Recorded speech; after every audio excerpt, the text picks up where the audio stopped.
we're gonna paint a super cute, easy, but still interesting looking snowman.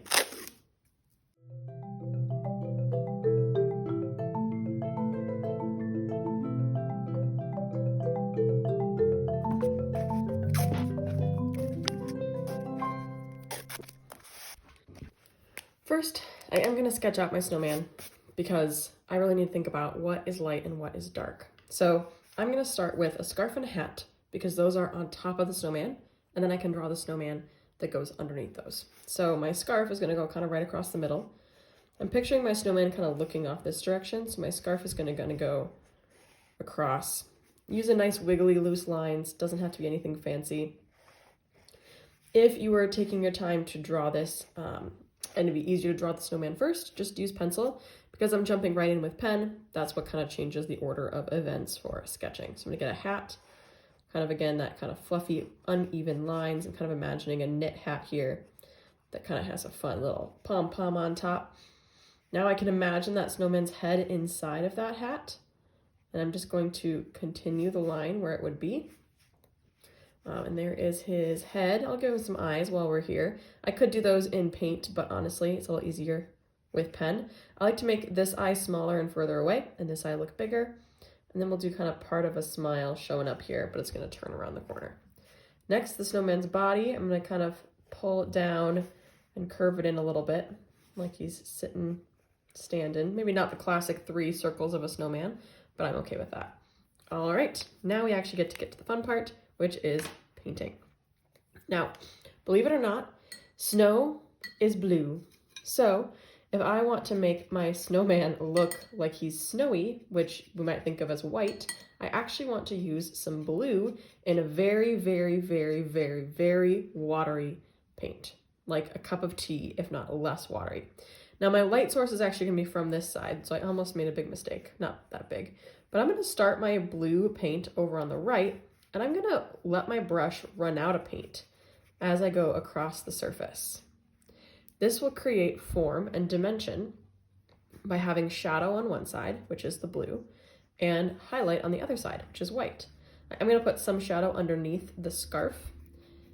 And once I make a hard line, I'm gonna dry off my brush and just go back and kind of smudge that line because my snowman would have a pretty smooth body. Same thing on the head. I'm gonna start with my dark blue over on the right, take some off and kind of smudge and smear it, let it get lighter and lighter as it goes across. If you had too much blue, you can always grab a tissue or paper towel to lift out some of that color and lighten it again. That's a really nice little trick. And then I like to go back sometimes and throw just a tad bit extra shadow to make sure there's some nice contrast. If you're trying to get it really dark, that won't happen when you're working wet on wet. An extra dark shadow is good to add once the paint has a second to dry. All right, let's create our scarf and hat. Now for the hat, I'm gonna have it be kind of white where it's fluffy. So on this up there, pom-pom and this kind of band, but that means that I'm gonna use gray. I could use blue because my snowman's white, but that would just be too confusing next to the snow. So I'm gonna use some actual gray in this case. And all I'm doing is suggesting that there is some texture here. So again, trying to let my brush run out of paint on purpose, using really bumpy, wiggly lines to create a texture. It doesn't have to be perfectly smooth. Again, I'm imagining kind of neat chunkiness, and that now looks like white, at least it will when I'm done actually, probably not yet. I'm gonna give him a red hat because that's a fun, bold color to complement the blues and grays. So I'm gonna start with my red over here on the right, wipe some off, kind of smudge it and smear it over to the left. I'm gonna grab a bit more red to really make a nice shadow at the back contrast. That's looking pretty good. I used alizarin crimson, which is a pretty pink red. Sometimes I'll mix a bit of brown with my red to make it feel a bit deeper in color, but I'm trying to keep this one quick and easy. So just use a red you got handy. Same thing with the scarf. Start with a nice bold red on one side. And actually this other scarf piece that's in the back, it's almost completely in shadow because it's behind him. Wipe off some of the paint and we're gonna smudge and smear and let that paint kind of run out as it gets closer to the front. I don't want it to run out completely because there's no white on this scarf. It's just a red scarf that is darker in the back and lighter towards the front. So I'm just going for a lighter pink on the one side and red on the other side. I'm moving pretty quick. I'm also using the same size brush for this whole painting because it's easier. I don't want to be trying to worry about which brush to pick up and which brush to use. However, if using the same brush, if it feels too big, this is an 8, then by all means you could switch brushes just to get the size a bit easier or more comfy. But I try to use as big a brush as possible for as long as possible because it keeps me from getting lost in those little details and it helps me stay loose. All right, I'm gonna blast this dry. I know he doesn't have a nose yet, and then we're gonna add a background and we'll add the nose last.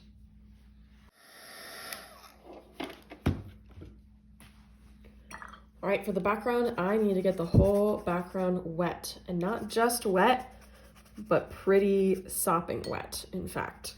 I wanna make sure that this paper is going to stay wet for a while. So I'm, one, carefully going around my snowman because I want my snowman to stay dry, but I'm really adding a lot of water everywhere else.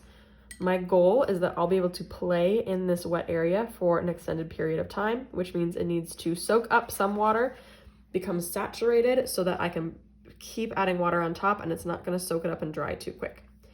Again, I'm not painting on my snowman as best I can. Paint is gonna go where the water is, which means if I don't put any water on my snowman, I'm not gonna get any of my background paint on my snowman unless I put it there on accident, but it's not gonna flow into my snowman as long as that's not wet. Okay. I like to make nighttime scenes when I'm painting a snowman because it's fun and it creates contrast. So I'm going to use lots of blues and purples, and I like to use them in sort of swirly motions. Because I have a lot of water in my paper, I don't need a ton of water in my paint. So I'm really going for nice, thick, creamy scoops when I go to get more paint. But I'm also going to move the paint around a little bit on my own and let the paint do its own thing too. So I'm going to try to put the purple kind of in between where I put the blues, letting those two colors mix on accident and making some pretty like indigo colors, but also letting them have their own moment to shine. So I don't want to mix them and create one new color. That's boring. I want my sky to have many beautiful colors in it. You could even throw some green in here and almost feel like Northern Light-esque. For some reason, I'm just always drawn to the blues and purples. I feel like they're a nice, cool tone where greens can get kind of warm sometimes because you've got some yellows in them. So it kind of just depends on your paint and what your color preference is. As always, feel free to change and do anything you want your own way. I am here to teach you and show you some cool techniques and tricks, but it's up to you as the artist what it finally looks like. Now I'm gonna add a bit more pigment to really get some nice dark areas. And then I wanna show you a fun trick. You've probably heard of people using salt with watercolor, but I don't tend to do that. It just feels unpredictable to me. And it doesn't always work the way we want. I don't know if it's about the size of the salt. Really, I'm not sure what it is. I prefer what I'm gonna show you over salt. All right, here's some nice bold purple. Again, trying to go right up next to my snowman if I can,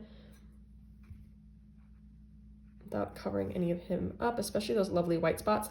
Actually, let me pause for a moment. Look how white the hat looks, those pieces of the hat, when before they looked gray, but now that we've darkened the space around them, the contrast has shifted and now it looks nice and bright and white. So it's kind of crazy how that can happen. Same with the snowman. The snowman looks white even though he has blue on him. Okay, now to do this next part, I need the painting to start to dry. I don't want there to be any pools. So if I tilt it and the paint starts to move, which it does a little bit, it's too wet. So I want it to start to dry. I'm gonna do a quick little blast, but barely anything at all.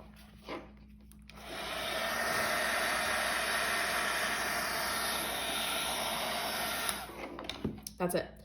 Now what I want to do is I want to splash drops of water. Now I'd like to not hit my snowman, so I'm going to do it kind of close to the background, but just clean water, some little drops. And honestly, they can be kind of big drops. But what those drops are going to do is they're going to push that pigment away. It's going to dilute little spots, and it's going to give us a similar effect to salt, because what salt is doing is it's soaking up the paint and taking it out of a certain spot. All we're doing is pushing that paint away from a little dot. I'm gonna dry it a little bit more and do a few more splashes. we're gonna do a few more splashes.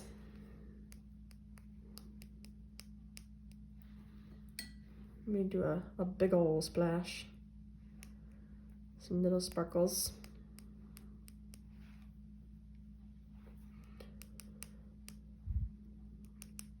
I'm gonna let those white areas here, I got a puddle over here I want to be careful of. I'm gonna kind of push them around. Oh no, my puddle ran onto my snowman, but guess what? That's what tissues are for. So my puddle was a little too strong. It broke the dam. All right, I'm gonna blast it dry. Now, last but not least, I am gonna add a little carrot nose, and I do think I'll switch to a smaller brush for this, just because I have, I wanna make it small. I also want a fairly pigmented orange, very, very creamy, since I do want it to cover up my blue and purple background. So I'm really carefully petting awake my paint to make sure it's quite thick. I'm also using a cadmium yellow, which tend to be more opaque when it comes to colors. And I'm going to put that little nose right on top of his little face. It's pretty yellow, so I'm gonna throw in a little bit of actual orange. That's looking a little better.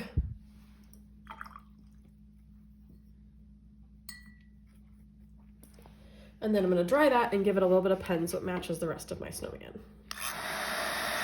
All right, I'll just do a little bit of tracing around that nose so we can see it easy. I'm gonna kind of hide that black line that showed through with just a few extra lines to give it some texture and carrot creases. And here we go. Now I could add a snowman arm, I suppose, if I want to. I kind of like his simplicity. And the next time you are interested in texture in your sky, try just some drops of water and see what you think.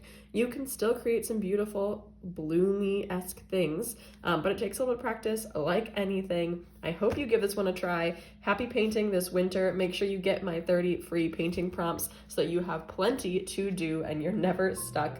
And that way you're just making more art. So thanks for joining me today. I'll see you next time. Happy painting.